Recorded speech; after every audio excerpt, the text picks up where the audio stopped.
15 812 45.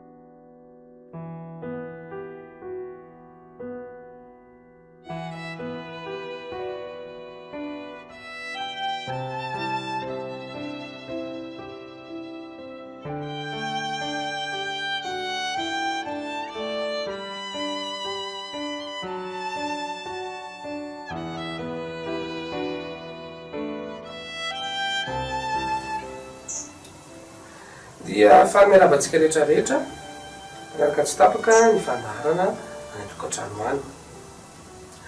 Efa manakaiky ny fetiny asaramanitra koa tahaka nisy ataona dia mikarakara hetsika noely mandrehetra isika. Hetsika entina izarana kilalao, akanjo sy fitaovana samihafa hoandro zaza amany vehivavy ety amin'ny tanàna sahirana. Manodidina ny 500 eo no efa nahazo tombony tamin'ireo hetsika efa mikarakaratsika nandritry ny 3 taona lasa zay. Arivo kosa no tanjotsika amin'ity taona ity. Tsy vitanay nefa tsy ho vitanay irery nefa izany.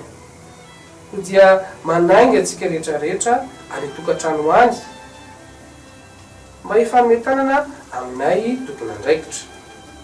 Horaisanay avokoa na kilalao izany, na vola izany, na fitaovana samihafa izay mbola azotsika ampiasaina ao tokantrano ao.